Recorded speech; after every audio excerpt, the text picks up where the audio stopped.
എഫേസ്യർ അധ്യായം 2. അതിക്രമങ്ങളിലും പാപങ്ങളിലും മരിച്ചവരായിരുന്ന നിങ്ങളെയും അവിടുന്ന് ഉയർപ്പിച്ചു. അവയിൽ നിങ്ങൾ മുമ്പേ ഈ ലോകത്തിന്റെ കാലഗതി പിന്തുടർന്നു. ആകാശത്തിലെ അധികാരത്തിനും അനുസരണം കെട്ടവരിൽ ഇപ്പോൾ വ്യാപരിക്കുന്ന ആത്മാവിനും അധിപതിയായവനെ അനുസരിച്ചു പോന്നു. അവരുടെ ഇടയിൽ നാം എല്ലാവരും മുമ്പ് നമ്മുടെ ജഡമോഹങ്ങളിൽ ജീവിച്ചു. ജഡത്തിന്റെയും മനോവികാരങ്ങളുടെയും ഇഷ്ടം പ്രവർത്തിച്ചുകൊണ്ട് മറ്റുള്ളവരെ പോലെ പ്രകൃതിയാൽ കോപത്തിന്റെ മക്കളായിരുന്നു. എന്നാൽ കരുണാസമ്പന്നനായ ദൈവം നമ്മോടുള്ള തന്റെ മഹാസ്നേഹം നിമിത്തം നാം അതിക്രമങ്ങളിൽ മരിച്ചവരായിരുന്നപ്പോൾ തന്നെ നമ്മെ ക്രിസ്തുവിനോടുകൂടെ ജീവിപ്പിച്ചു.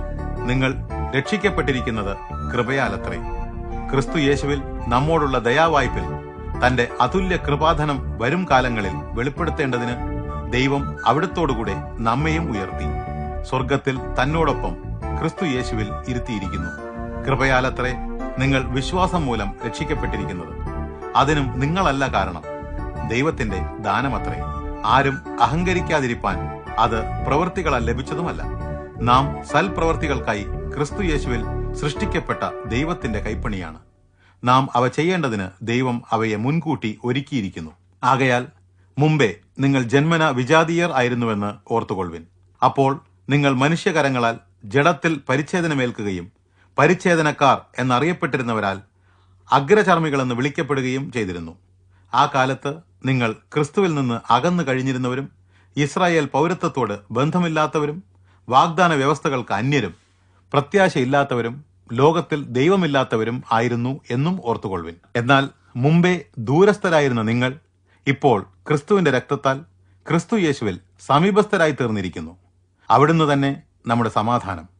അവിടുന്ന് ഇരുപക്ഷത്തെയും ഒന്നാക്കി തന്റെ ശരീരത്തിൽ ചട്ടങ്ങളും കൽപ്പനകളുമാകുന്ന ന്യായപ്രമാണം എന്ന ശത്രുത്വം നീക്കം ചെയ്ത് വേർപാടിന്റെ നടുച്ചുവർ ഇടിച്ചു കളഞ്ഞിരിക്കുന്നു. സമാധാനം സ്ഥാപിച്ചുകൊണ്ട് ഇരുപക്ഷത്തെയും ഒരു പുതുമനുഷ്യനാക്കി തീർക്കുവാനും ക്രൂശിൽ ഇരുകൂട്ടരെയും ഏക ശരീരത്തിൽ ദൈവത്തോട് നിരപ്പിക്കുവാനുമത്രേ അവിടുന്ന് അപ്രകാരം ചെയ്തത്.